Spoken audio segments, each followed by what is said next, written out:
بسم اللہ الرحمن الرحیم نحمده ونصلی علی رسولہ الکریم۔ وضو کے مسائل کے حوالے سے گفتگو چل رہی تھی، کن چیزوں سے وضو ٹوٹ جاتا ہے اس حوالے سے گفتگو جاری تھی۔ مسئلہ نمبر 11، اگر دانت سے کوئی چیز کاٹی اور اس چیز پر خون کا دھبا معلوم ہوا، یا دانت میں خلال کیا اور خلال میں خون کی سرخی دکھائی دی لیکن تھوک میں بالکل خون کا رنگ معلوم نہیں ہوتا تو وضو نہیں ٹوٹا۔ یعنی بعض اوقات نا ہم کوئی چیز بعض جو حضرات ہوتے ہیں ان کی مسوڑی کمزور ہوتی ہے دانت وغیرہ، تو وہ مثلا امرود کھاتے ہیں تو ہم چک لگاتے ہیں، وہ کمزور ہونے کی وجہ سے وہ خون لگ جاتا ہے، محسوس کیا ہوگا جن کے کمزور ہوتی ہے۔ یا سیب کھاتے ہیں، سیب کھاتے وقت خون نکل جاتا ہے، ایک دھبا سا جو ہے نا وہ اس کے اوپر لگ جاتا ہے، یا کوئی اور چیز، تو اس کے بارے میں فرماتے ہیں کہ اگر یہ جو ہے نا صرف تھوڑا سا ہے، بس لگا ہے اور خون زیادہ نہیں ہے، خون کا رنگ اس میں تھوک میں نہیں ہے، بس تھوڑا سا لگ گیا، تو اس سے وضو نہیں ٹوٹا، وضو برقرار ہے۔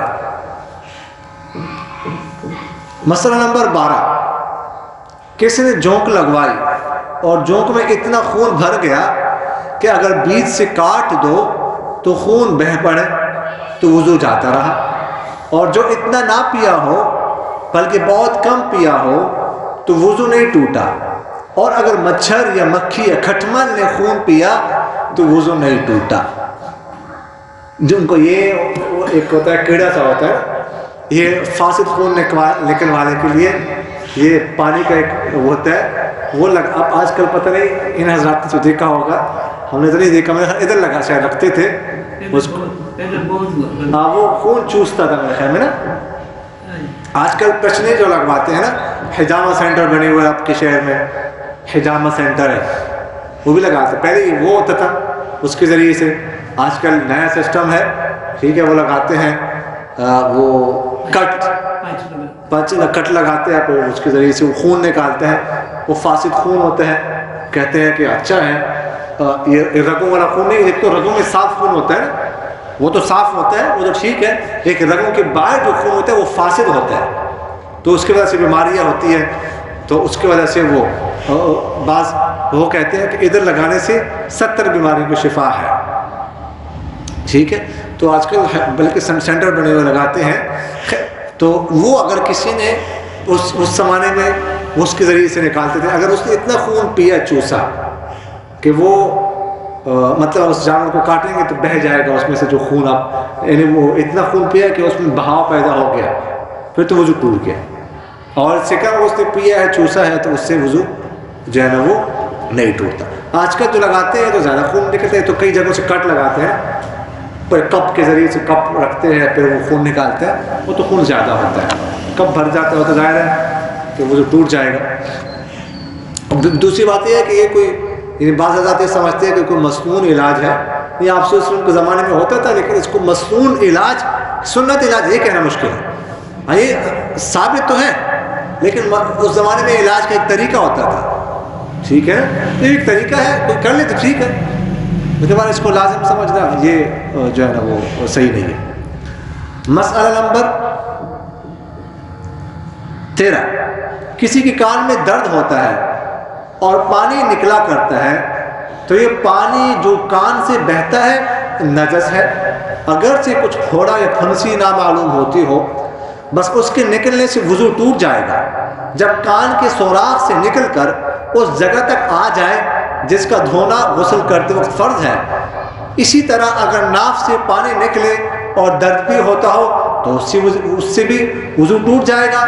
ایسی اگر آنکھیں دکھتی ہو، کھٹکتی ہو تو پانی بہنے اور آنسو نکلنے سے وضو ٹوٹ جاتا ہے، اور اگر آنکھیں نہ دکھتی ہو نہ اس میں کچھ کھٹک ہو تو آنسو نکلنے سے وضو نہیں ٹوٹتا۔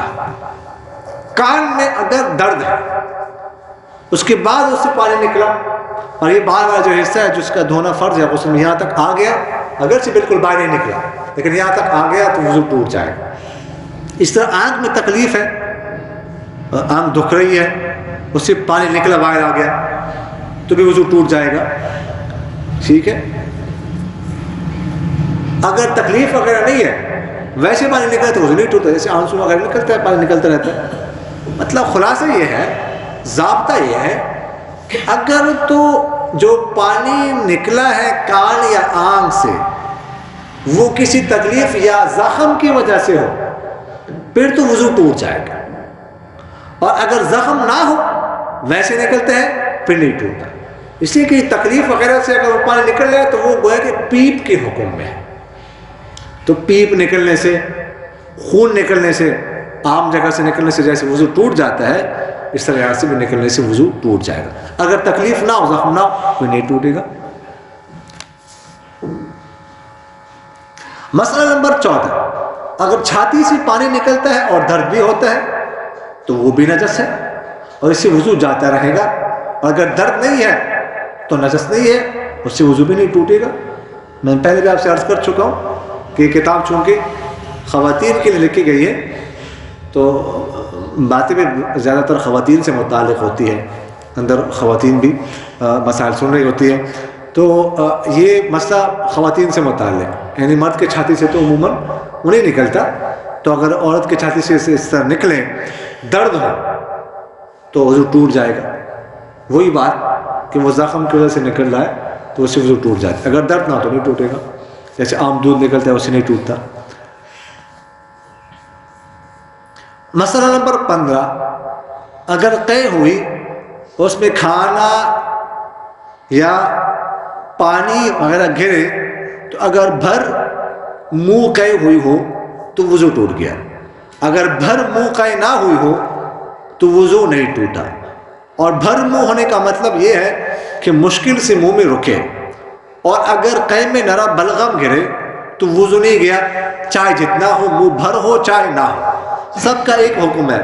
اور اگر قے میں خون گرا تو اگر پتلا اور بہتا ہوا ہو تو وضو ٹوٹ جائے گا، چاہے کم ہو چاہے زیادہ، منہ بھر ہو یا نہ ہو۔ اور اگر جمع ہوا ٹکڑے ٹکڑے گرے اور منہ بھر ہو تو وضو ٹوٹ جائے گا، اور اگر کم ہو تو وضو نہ جائے گا۔ دیکھیے گا، اس دن سوال کیا تھا، میں نے آپ سے عرض کیا تھا اس دن الٹی کے بارے میں، قے کے بارے میں، تو میں نے آپ سے عرض کیا تھا کہ مسئلہ آگے جو ہے نا وہ آ رہا ہے۔ اگلا مسئلہ جو ہے نا وہ بھی قے سے متعلق ہے۔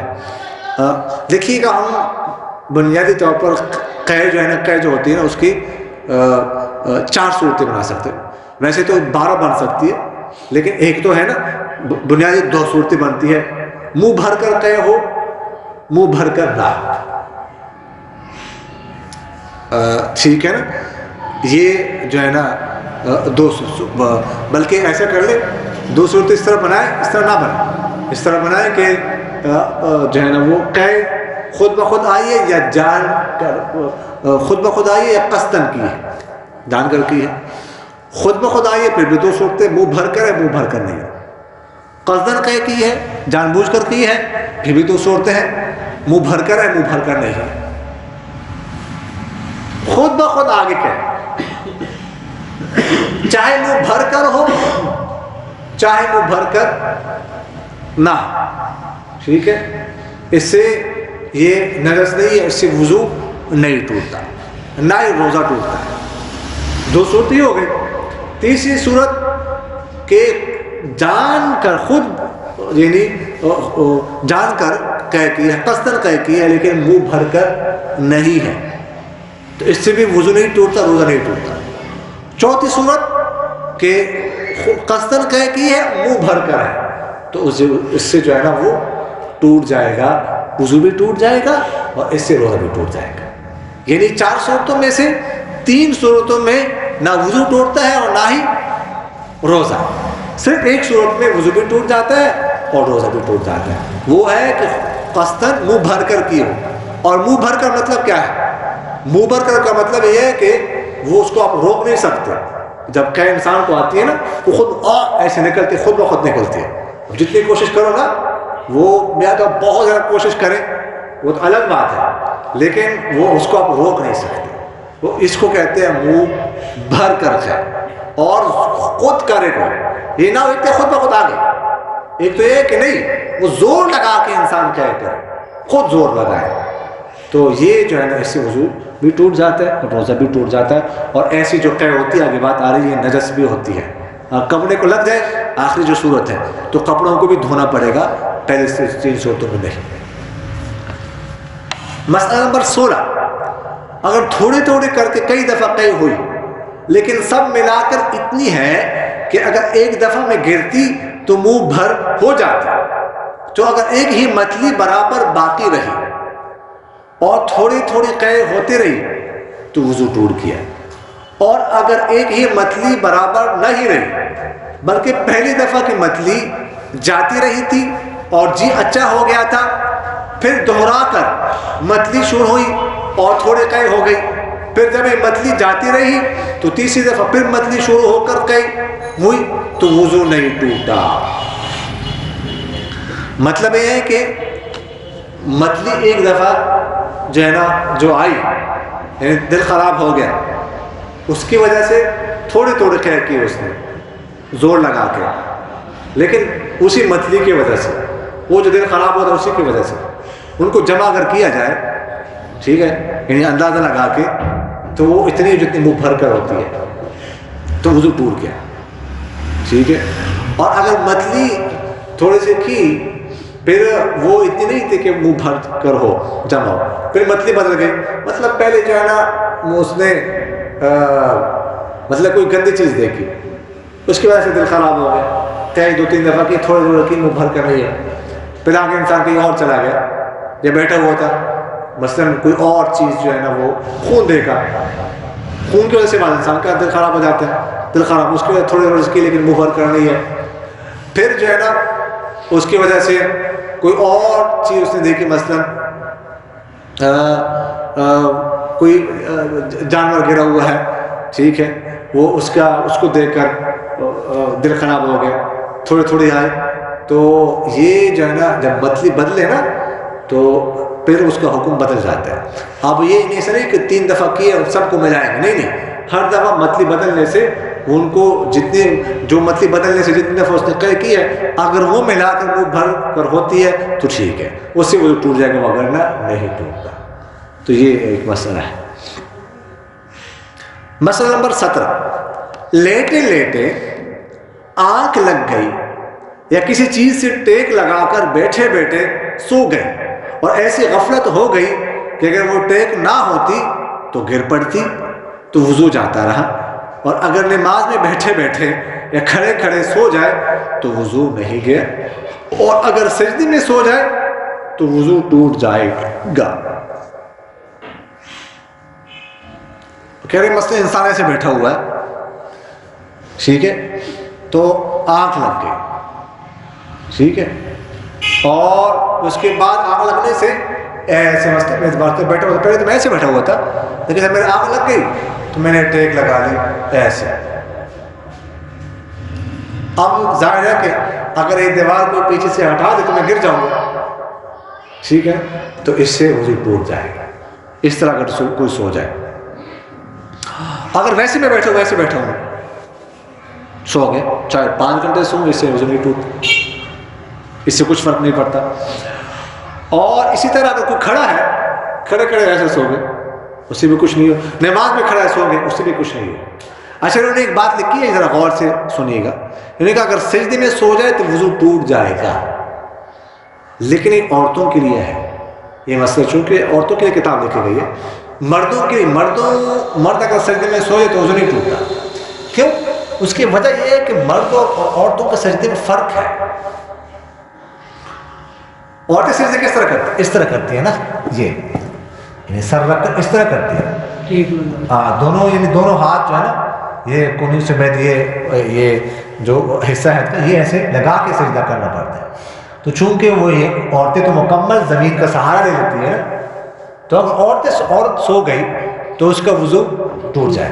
اور مرد جو اس طرح کرتے ہیں نا سجدہ، اس طرح وہ زمین کا اس طرح سایہ نہیں لیتے جس طرح. تو مرد اگر سو جائے سجدے کی حالت میں تو اس کا وضو نہیں ٹوٹتا. البتہ اگر کسی مرد نے عورت کی طرح سجدہ کر لیا، اگرچہ ایسا نہیں کرنا چاہیے لیکن اس طرح سجدہ کر لیا اور سو گیا تو اس کا بھی ٹوٹ جائے گا. اور اگر کسی عورت نے مرد کی طرح سجدہ کر لیا، اگرچہ اس کو نہیں کرنا چاہیے لیکن ایسے سجدہ کیا تو اس کا بھی نہیں ٹوٹے گا. پھر یہ ذہن رکھیے.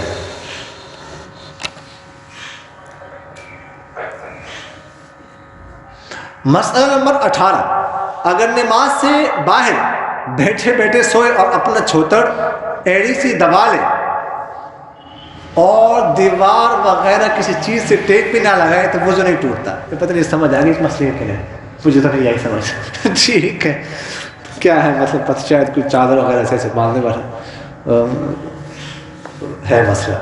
مسئلہ نمبر 19، بیٹھے ہوئے نیند کا ایسا جھونکا آیا کہ گر پڑے،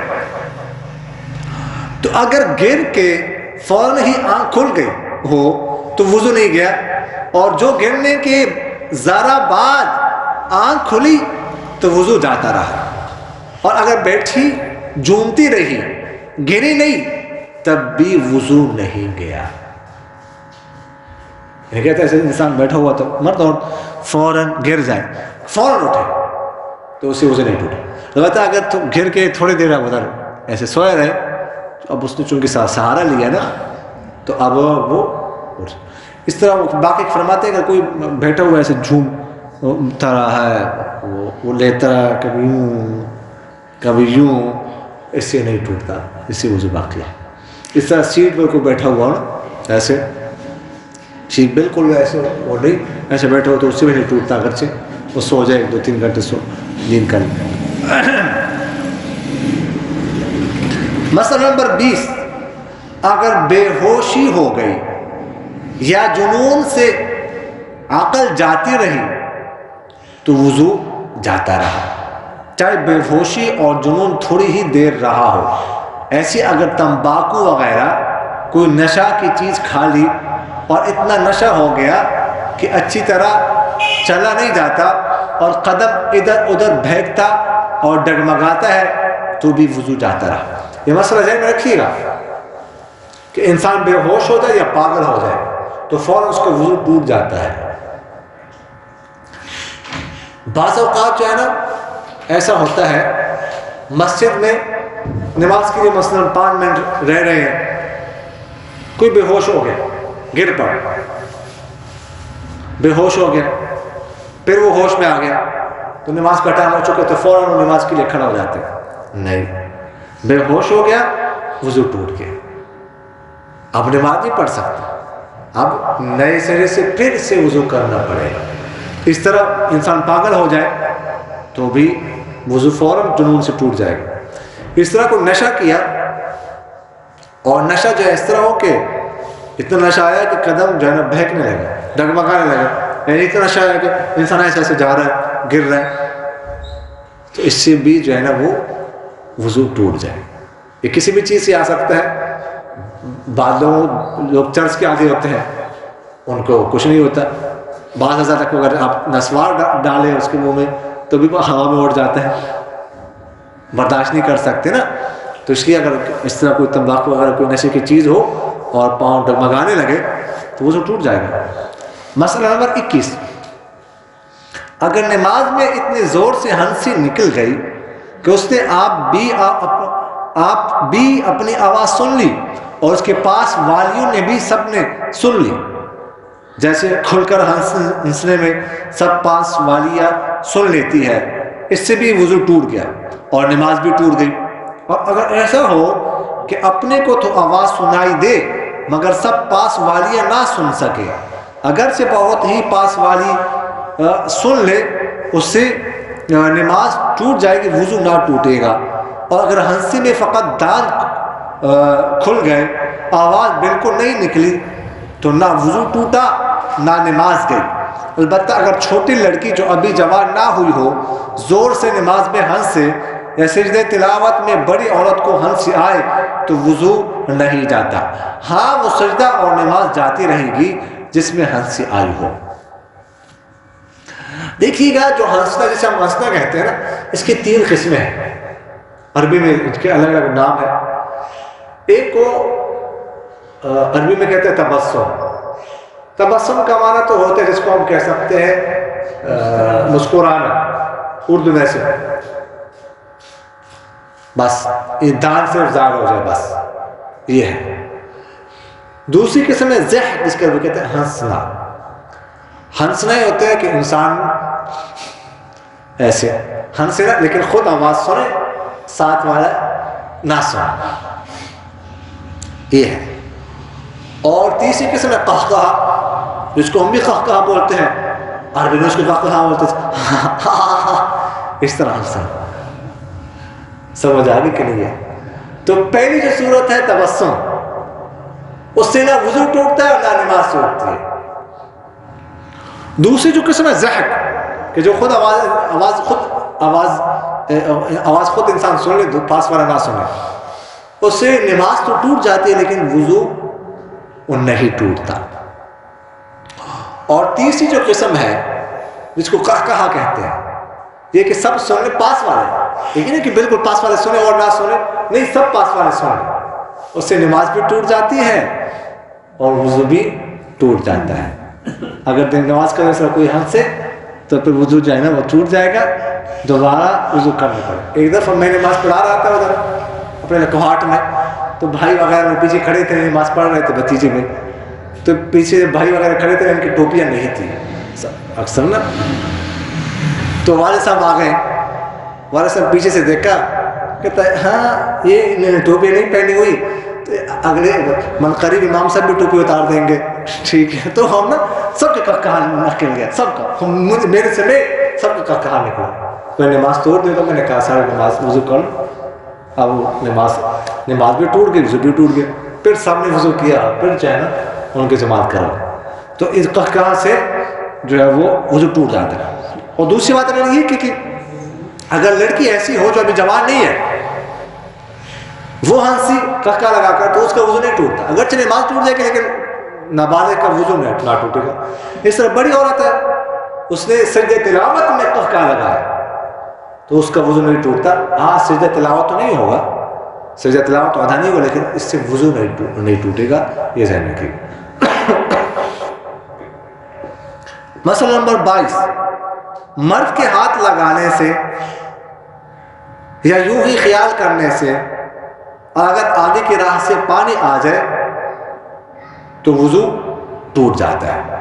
اس پانی کو جو جوش کے وقت نکلتا ہے مزی کہتے ہیں، چاہے مرد کا ہے چاہے عورت کا ہے. اس سے جو ہے نا وہ وضو جو ہے وہ ٹوٹ جاتا ہے.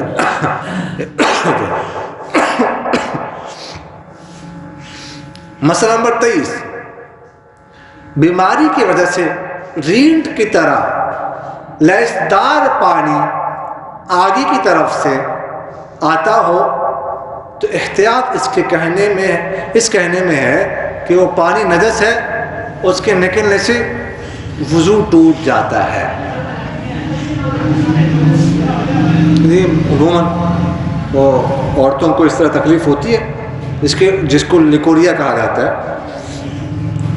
اس حوالے سے اگر سے تفصیل ہے، یہاں پر بہشت زیور میں تھانوی رحمہ اللہ نے یہ کہا کہ احتیاط اس لیے ہے کہ وہ نجس ہے، وضو کر لیں. اگر امداد الفتاویٰ میں تھانوی رحمہ اللہ نے اس پر تفصیلی بحث کی ہے، ان کا رجحان ویسے اس طرف ہے کہ جو ہے نجس نہیں ہے، لیکن جو ہے نا احتیاط اسی میں ہے کہ اب ایک بڑی تعداد میں علماء اس کو جو ہے نا وہ نجس کہتے ہیں. تو لیکوریا کی جو تکلیف ہے اس سے وضو ٹوٹ جاتا ہے، دوبارہ جو وضو کرنا چاہیے، احتیاط اسی میں ہے. اس طرح اگر مردوں کو اس طرح پانی آ جائے تو اسی میں وضو ٹوٹ جائے گا ان کا. مسئلہ نمبر 24، پیشاب یا مزی کا قطرہ سوراخ سے باہر نکل آیا لیکن ابھی اس کھال کے اندر ہے جو اوپر ہوتی ہے، تب بھی وضو ٹوٹ گیا. وضو ٹوٹنے کے لیے کھال سے باہر نکلنا ضروری نہیں ہے. عورتوں سے متعلق کا مسئلہ. مسئلہ نمبر 25، مرد کے پیشاب کے مقام سے جب عورت کا پیشاب کا مقام مل جائے اور کچھ کپڑا وغیرہ بیچ میں اور نہ ہو تو وضو ٹوٹ جاتا ہے۔ ایسی اگر دو عورتیں اپنی اپنی پیشاب گاہیں ملاوے تب بھی وضو ٹوٹ جاتا ہے، لیکن خود یہ نہایت برا اور گناہ ہے۔ دونوں صورتوں میں چاہے کچھ نکلے چاہے نہ نکلے ایک ہی حکم ہے، یعنی کچھ نہ بھی نکلے کہ میاں بیوی کا اس طرح ہو جائے تو وضو ٹوٹ جاتا ہے اگر سے کچھ نکلا نہ ہو۔ مسئلہ نمبر 26، وضو کے بعد ناخن کٹائے یا زخم کے اوپر کی مردار کھال نوچ ڈالی تو وضو میں کوئی نقصان نہیں آیا، نہ تو وضو کے دہرانے کی ضرورت ہے اور نہ اتنی جگہ کے پھر ترک کرنے کا حکم ہے۔ یہ بعض لوگ یہ سمجھتے ہیں نا کہ وضو اگر کیا ناخن کاٹ لیے تو وضو ٹوٹ جائے گا، نہیں، وضو نہیں ٹوٹ۔ اس طرح بعض لوگ یہ سمجھتے ہیں کہ وضو کیا بال کٹوائے تو وضو ٹوٹ گیا، نہیں، اس میں نہیں ٹوٹتا، نہ مسا ٹوٹتا ہے، ٹھیک ہے، نہ وضو ٹوٹتا ہے، اس سے جو ہے نا کوئی فرق۔ اس طرح جو ہے نا وہ ان کا زخم کے اوپر سے جو کھال سے ہوتی ہے نا وہ اگر وہ کسی نے اس طرح کری نوچ ڈالی تو اس سے بھی وضو پر کوئی فرق نہیں پڑتا، وضو میں نہیں ٹوٹا اور وہ جگہ دھونے کی بھی ضرورت نہیں ہے۔ مسئلہ نمبر 27، وضو کی بعد کسی کا سطر دیکھ لیا یا اپنا سطر کھل گیا یا ننگی ہو کر نہائی اور ننگے ہی وضو کیا، اس کا وضو درست ہے، پھر وضو دہرانے کی ضرورت نہیں ہے، البتہ بدون لاچاری کے کسی کا سطر دیکھنا یا اپنا دکھلانا گناہ کی بات ہے۔ دیکھیے کہ بعض لوگ یہ سمجھتے ہیں کہ اس سے لے کر جو ہے نا ناف کے نیچے سے لے کر گھٹنوں تک یہ مرد کا سطر ہے، تو بعض لوگ یہ سمجھتے ہیں کہ اگر سطر نظر آ جائے، میرا سطر کھل گیا تو وضو ٹوٹ گیا، تو اسی وضو نہیں ٹوٹتا ہے، پہلے بھی میں عرض کر چکا ہوں۔ مثلا کسی کا گھٹنا نظر آ گیا، ویسے گھٹنا دکھانا، گھٹنے کو ظاہر کرنا یہ گناہ ہے، یہ سطر میں شامل ہے، یہ جائز نہیں ہے۔ اگر کسی کی نظر پڑ جائے، دکھانا بھی گناہ ہے، کسی اور کی نظر پڑ جائے وہ بھی گنہگار ہوگا اگر جان بوجھ کر اس نے نظر ڈالی، البتہ غلطی سے نظر پڑ گئی پھر اس نے نظر بند کی، اس نے نہیں، وہ اس کی طرف میں آ رہا، تو یہ عام بات ہو رہی ہے، تو یہ اس طرح دکھانا گناہ ہے، نہ کسی کا سطر دیکھنا چاہیے نہ دکھانا چاہیے بغیر ضرورت کے۔ البتہ ڈاکٹر جو ہے نا، لیڈی ڈاکٹر ہو یا مرد ڈاکٹر ہو، حکیم ہو، وہ دیکھ سکتے ہیں، لیکن وہ بھی صرف اتنی جگہ دیکھیں جتنی جگہ کی ضرورت ہو، کھولنے کی ضرورت، اتنی جگہ کھولنے چاہیے، اس سے زیادہ جگہ نہ مریض دکھائے اور نہ ڈاکٹر دیکھے۔ مریض کے لیے دکھانا بھی جائز نہیں ہے، ڈاکٹر کے لیے دیکھنا بھی جائز نہیں ہے، عام بات۔ یہ سب کے لیے ہے، جو ہے نا بیٹا بالغ ہو گیا تو وہ باپ سے چھپائے، باپ اپنے بیٹے سے چھپائے، بھائی سے چھپائے، بہن سے چھپائے، سب کے لیے۔ البتہ جہاں تک تعلق ہے میاں بیوی کا، تو میاں بیوی سے یہ پردہ نہیں ہے، ٹھیک ہے۔ مرد کے لیے بیوی کے سر سے لے کر گھٹ پاؤں تک دیکھنا جائز ہے شوہر کے لیے، اس لیے بیوی کے لیے بھی مرد کا پورا جو ہے وہ جسم دیکھنا جائز ہے، اس میں گناہ نہیں، ان کا آپس میں کوئی پردہ سطر نہیں ہے۔ البتہ یہ ہے کہ اس بات کا خیال رکھنا چاہیے کہ بغیر ضرورت کے شرمگاہ کی طرف نظر نہیں کرنے چاہیے، اس سے حافظہ کمزور ہو سکتا ہے لیکن گناہ نہیں ہے۔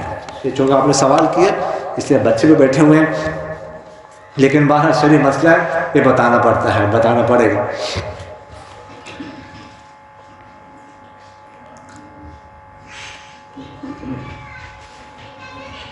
مسئلہ نمبر 28، جس چیز کے نکلنے سے وضو ٹوٹ جاتا ہے وہ چیز نجس ہوتی ہے، اور جس سے وضو نہیں ٹوٹتا وہ نجس بھی نہیں۔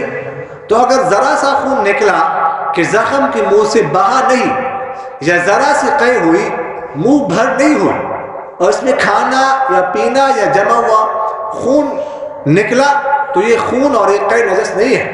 اگر کپڑے یا بدن میں لگ جائے اس کا دھونا واجب نہیں.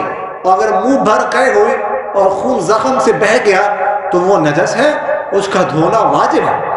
اور اگر اتنی قے کر کے کٹورے یا لوٹے کو منہ لگا کر کھلی کے واسطے پانی پیا تو برتن ناپاک ہو جائے گا. اس لیے چلو سے پانی لینا چاہیے. یہ ایک ضابطہ ہے کہ جو چیز حدث ہو وہ نجس بھی ہوتی ہے. یعنی جس چیز سے وضو ٹوٹتا ہو وہ اگر کپڑے بدن کو لگ جائے تو اس سے کپڑے بھی ناپاک ہوں گے, جسم بھی ناپاک ہوگا. اور جو چیز حدث نہیں ہوتی وہ نجس بھی نہیں ہوتی, یعنی اس سے کپڑے جسم ناپاک بھی نہیں ہوگا. اب دیکھیے گا, پہلے ہم عرض کر چکے ہیں گزشتہ جمعے کہ وہ خون نہ, اس خون سے وضو ٹوٹتا ہے جس میں بہاؤ پیدا ہو جائے, جو بہے. گزشتہ جمعہ ہم عرض کر چکے ہیں جو خون بہے نہ, ٹھیک ہے, بہاؤ نہ ہو اس سے وضو نہیں ٹوٹتا. تو اس سے جب وضو نہیں ٹوٹتا تو کپڑے بھی ناپاک نہیں ہوں گے, جسم بھی ناپاک نہیں ہوگا. کپڑوں کو لگ جائے دھونے کی ضرورت نہیں, جسم کو لگ جائے دھونے کی ضرورت نہیں. البتہ جو بہیں, بہاؤ پیدا ہو تو وہ اگر کپڑوں کو لگ جائے تو کپڑے ناپاک ہو جائیں, کپڑوں کو دھونا پڑے گا. جسم کو لگ جائے جسم ناپاک ہو جائے گا, جسم کو دھونا پڑے گا. ٹھیک ہے, تو یہ ایگزام. اسی طرح میں نے آپ سے عرض کیا, ابھی ہم نے قے الٹی کی 4 صورتیں پڑھی ہے نا, 4 قسمیں پڑھی ہے. تو میں نے آپ سے عرض کیا کہ جو پہلی 3 صورتیں ان سے نہ روزہ ٹوٹتا ہے اور نہ ہی وضو ٹوٹتا ہے. تو لہٰذا اگر وہ قے لگ جائے, کپڑوں کو لگ جائے تو کپڑوں کو دھونا ضروری نہیں, جسم کو لگ جائے جسم کو دھونا ضروری نہیں. اور چوتھی صورت کے بارے میں ہم نے عرض کیا کہ اس سے وضو بھی ٹوٹ جاتا ہے, روزہ بھی ٹوٹتا ہے. اگر وہ کپڑوں کو لگ جائے یا وہ جسم کو لگ جائے تو پھر جسم کو کپڑوں کو دھونا پڑے گا. یعنی یہ ذہن میں رکھیے گا, جو حدث ہو وہ نجس, جو حدث نہیں وہ نجس نہیں. تو یہ کپڑوں کو لگ جائے, برتن کو لگ جائے, جس چیز کو بھی لگ جائے نا, اگر وہ بہا ہے تو اس سے وہ چیز ناپاک ہو جائے گی. مسئلہ نمبر 29, چھوٹا لڑکا جو دودھ ڈالتا ہے اس کا بھی یہ حکم ہے کہ اگر منہ بھر نہ ہو تو نجس نہیں ہے, اور جب منہ بھر ہو تو نجس ہے. اور بے اس کے دھوئے نماز پڑھے گی تو نماز نہ ہوگی. ٹھیک, تو بچوں کے جو قے ہوتے ہیں وہ بھی اگر منہ بھر کر نہیں ہے تو ٹھیک ہے, کپڑوں کو لگ جائے جسم کو لگ جائے تو ناپاک. منہ بھر کر ہو, اور عموماً بچوں کا منہ جو ہے نا وہ چھوٹا ہی ہوتا ہے, وہ قے جو ہے نا ان کو آتی ہے, وہ ایک تو آتی خود ہے, قصدن نہیں کرتے بچے, دوسری ہے منہ بھر کر ہوتی ہے. تو اس لیے وہ کپڑوں کو جسم کو لگے تو کپڑے ناپاک ہوں, جسم ناپاک ہوگا. اصل میں یہ مسئلہ اکثر خواتین کو معلوم نہیں ہوتا. خواتین یہ سمجھتی ہے کہ بچوں کے قے تو نجس نہیں ہے, اس سے تو کپڑے نجس نہیں ہوتے, بس لگ جائے کوئی پرواہ نہیں کرتی. تو یہ بہت حساس معاملہ ہے. بچوں کے قے نجس ہیں, ٹھیک ہے, وہ کپڑوں کو لگ جائے فوراً کپڑے دھونے پڑیں گے, ورنہ وہ زیادہ ہو گئی تیلے سے زیادہ ہو گئے, تیلے کی مدد سے زیادہ ہو گئی تو نماز نہیں ہوگی. اس طرح جسم کو لگ جائے جسم کو دھونا پڑے گا. اور وہ خواتین کہتی ہیں یہ تو دودھ ہے, یہ تو الٹی ہے نہیں. وہ بھائی وہ بچہ دودھ ہی پیتے تو دودھ ہی اس نے نکالا, اس کے غذا دودھ ہے نا, اس کی الٹی میں دودھ ہوگا. سمجھ آ گئی, وہ دودھ الٹی ہے, وہ دودھ ہی الٹی ہے نا, اس لیے وہ نجس ہے. مسئلہ نمبر 30, اگر وضو کرنا تو یاد ہے اور اس کے بعد وضو ٹوٹنا اچھی طرح یاد نہیں کہ ٹوٹا ہے یا نہیں ٹوٹا تو اس کا وضو باقی سمجھا جائے گا, اسی سے نماز درست ہے, لیکن وضو پھر کر لینا بہتر ہے. یہ ذہن میں رکھیے گا بات اچھی طرح کہ کسی نے وضو کیا ہے, اس کے بعد جو ہے نا اس کو شک ہو گیا کہ میرا وضو ٹوٹا ہے کہ ٹوٹ گیا ہے کہ نہیں. یاد وضو کی یاد یہ کنفرم, لیکن ٹوٹنے میں شک ہے تو اس کا وضو نہیں ٹوٹا, وضو برقرار ہے, شک کی وجہ سے اس کا وضو نہیں ٹوٹا. الیقین لا یزول بالشک, یقین جو ہے نا وہ شک کی وجہ سے ختم نہیں ہو سکتا. تو وضو کرنے کے بعد کہ وضو یاد ہے کیا، اس کے بارے میں یقین ہے، ٹوٹنے کے بارے میں شک ہے، تو جو شک ہے وہ اس یقین کو ختم نہیں کر سکتا. وضو اس کے برقرار ہے، وضو نہ کرے بس اسی سے نماز پڑھ لے. مسئلہ نمبر 31، جس کو وضو کرنے میں شک ہوا کہ فلاں وضو دھویا یا نہیں تو وضو پھر دھو لینا چاہیے، اور وضو کر چکنے کے بعد شک ہو تو کچھ پرواہ نہ کرے، وضو ہو گیا. البتہ اگر یقین ہو جائے کہ فلاں بات رہ گئی ہے تو اس کو کر لیا. دوسرا یہ بھی ذہن میں رکھیے گا کہ ہم نے ابھی عرض کیا نا کہ وضو کیا ہے، یقین ہے، ٹوٹنے کے بارے میں شک ہے، ٹھیک ہے، تو وضو کا برقرار ہے، دوبارہ وضو کرنے کی ضرورت نہیں ہے.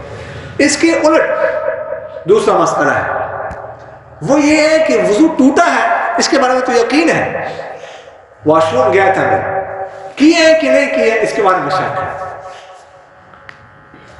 یہ مسئلہ سمجھ آ گیا نا؟ ٹوٹا ہے، اس کے بارے میں یقین ہے، لیکن کیا ہے کہ نہیں کیا اس کے بارے میں شک ہے، تو وضو نہیں ہوا، وضو کرنا پڑے گا. یہاں پر بھی شک یقین کو ختم نہیں کر سکتا. ٹوٹنے کے بارے میں یقین ہے، کرنے کے بارے میں شک ہے، تو یہ شک اس یقین کو ختم نہیں کر سکتا. ٹھیک ہے، تو اب کرنا پڑے گا، وضو اس کا نہیں ہے. مسئلہ نمبر 32، بے وضو قرآن کا چھونا درست نہیں. ہاں اگر ایسے کپڑے سے چھوئے جو بدن سے جدا ہو تو درست ہے. دوپٹہ یا کرتے کے دامن سے جبکہ اس کو پہنے اوڑھے ہوئے ہو چھونا درست نہیں.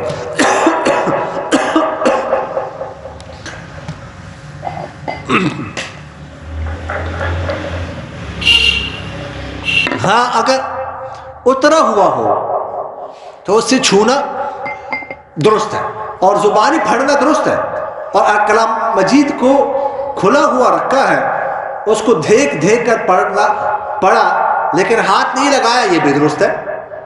اسی طرح بے وضو ایسی تعویذ اور ایسی تشتری کا چھونا بھی درست نہیں ہے جس میں قرآن کی آیت لکھی ہو. خوب یاد رکھو، یہ ذہن رکھیے گا. کسی کا وضو نہیں ہے تو وہ ہاتھ نہیں لگا سکتا. لا یمسو الا المطہرون، قرآن پاک میں اللہ تعالیٰ نے فرمایا ہے وضو شرط ہے. اب اگر وضو نہیں ہے لیکن قرآن پاک کو ہاتھ لگانا پڑ رہا ہے تو اب کیا کریں؟ تو آپ کسی پاک کپڑے سے پکڑ سکتے،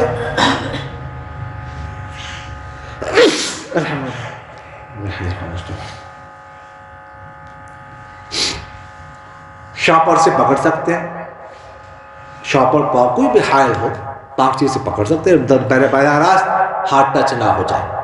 ٹھیک ہے، کپڑے سے پکڑ سکتے ہیں، لیکن یہ بات ہے میں نے کہ وہ کپڑا جو انسان نے پہنا ہوا اڑا ہوا نہ ہو. خواتین نے دوپٹہ اڑا ہوا ہے، اسے نہیں پکڑ سکتے. قمیص ہم نے پہنے ہوئی ہے، اس کے دامن سے نہیں پکڑ سکتے. دستانے ہم نے پہنے ہوئے ہیں، دستانوں سے نہیں پکڑ سکتے. سمجھ آ گئی؟ جو لباس پہنا ہوا ہے نہیں، البتہ دوپٹہ ہے لیکن پہنا ہوا اڑا ہوا نہیں ہے، خاتون نے الگ رکھا ہوا ہے، پاک ہے، پکڑ سکتے. قمیص ہے، آپ نے قمیص اتاری ہے، پاک ہے یا پاک نہیں ہے، اسے پکڑ سکتے. دستانے پہنے ہوئے نہیں ہے، ویسے دستان میں پکڑ سکتے ہیں. لیکن جو کپڑا پہنا ہوا ہو یا انسان نے اوڑھا ہوا ہو اس کے ساتھ ہاتھ لگانا درست نہیں ہے. اسی طرح قرآن پاک سامنے رکھا ہوا ہے، پڑھ رہا ہے کوئی لیکن ہاتھ لگاتا نہیں ہے، ٹھیک ہے، درست ہے. صفحہ پلٹنے کی بات آتی ہے تو پوائنٹر نکالتا ہے، پینسل نکالتا ہے، اور اسی طرح جو ہے اس کے ساتھ پلٹتا ہے تو بھی ٹھیک، یا کوئی اور اس کے لیے پلٹ رہا تو بھی ٹھیک ہے، پڑھ سکتا ہے لیکن ہاتھ نہیں لگا سکتا. یا ویسے قرآن پاک پر بے وضو انسان قرآن پاک کو پڑھ سکتا ہے لیکن ہاتھ نہیں لگا سکتا. البتہ جنابت کی حالت میں نہیں پڑھ سکتا. جنابت کی حالت میں زبان سے بھی نہیں پڑھ سکتے. ہاتھ تو ویسے نہیں لگا سکتے, زبان سے بھی نہیں پڑھ سکتے. یا یہ ہے کہ یہ بات ذہن میں رکھیے گا شاید نابج ہے کہ رات کو سوتے وقت اگر جنابت لاحق ہو گئی خاص کر میاں بیوی کو, تو وہ جو ہم صورتیں پڑھتے ہیں رات کو وہ نہیں پڑھ سکتے. ٹھیک ہے. اسی طرح اگر سورہ بقرہ کی آخری آیات کسی کا معمول ہو پڑھنے کا, وہ نہیں پڑھ سکتے. تو یہ باقی ذکر جنابت کا بھی کر سکتے ہیں, سبحان اللہ, اللہ اکبر, اور استغفر اللہ, لا الہ الا اللہ, درود شریف یہ پڑھ سکتے ہیں, لیکن قرآن پاک کی تلاوت نہیں کر سکتے. قرآن مجید پر کپڑا لپیٹا ہوا تو بغیر وضو اس کو نہیں, جو قرآن پاک کے ساتھ کپڑا لگے وہ اس کے ساتھ پہ نہیں. ٹھیک ہے. قرآن پاک کے جو جلد کے باہر ہوتا ہے کپڑا جو ٹچ ہوتا ہے اس کے ساتھ نہیں پکڑ سکتے. البتہ الگ سے ہم جو غلاف چڑھاتے ہیں الگ سے اس کے ساتھ پکڑ سکتے ہیں. الگ سے قرآن پاک کا غلاف ہوتا ہے نا, اس کے اندر رکھتے ہیں, وہ بھی وضو ہو تو اس کے ساتھ پکڑ سکتے ہیں. لیکن ایک کپڑا ہوتا ہے وہ جلد کے ساتھ لگا ہوا ہوتا ہے, اس کے ساتھ نہیں پکڑ سکتے. اور کسی کے ذہن میں کچھ سوال؟ جی ٹھیک ہے جی, اللہ تعالیٰ عمل کرنے کی توفیق نصیب فرمائے. آمین. الحمدللہ رب العالمین والعاقبۃ للمتقین والصلاة والسلام على خیر خلقہ محمد وعلى آلہ واصحابہ اجمعین. اللهم اهدنا فيمن هديت وعافنا فيمن عافيت وتولنا فيمن توليت وبارك لنا فيما أعطيت وقنا شر ما قضيت فإنك تقضي ولا يقضى عليك إنه لا يذل من واليت ولا يعز من عاديت تبارك ربنا وتعاليت. یا ذا الجلال والاکرام ہمارے تمام صغیرہ کبیرہ گناہوں کو معاف فرما. یا ذا الجلال والاکرام یہ جو کچھ پڑھا گیا ہے, جو کچھ سنا گیا ہے, یا ذا الجلال والاکرام اس پر ہمیں عمل کرنے کی توفیق نصیب فرما. یا ذا الجلال والاکرام ہمیں اپنے دین کے فہم سمجھ بوجھ نصیب فرما. یا ذا الجلال والاکرام ہمیں حلال اور حرام کا علم نصیب فرما. یا ذا الجلال والاکرام حلال کو کرنے اور حرام سے بچنے کی توفیق نصیب فرما. یا ذا الجلال والاکرام جن حضرات نے میں دعا کے لیے کہا ہے, ذا الجلال والاکرام ان کے تمام حاجات کو پورا فرما, ان کی تمام مشکلات کو دور فرما. یا ذا الجلال والاکرام امت مسلمہ کو آپس میں اتفاق اتحاد نصیب فرما, ایسی قیادت نصیب فرما جو تمام امت مسلمہ کو متحد کر سکے, امت مسلمہ کی آپس کی عداوت دشمنی کو دور فرما. سبحان ربک رب العزت عما یصفون وسلام علی المرسلین والحمد للہ رب العالمین. آمین یا رب العالمین برحمتک یا ارحم الراحمین.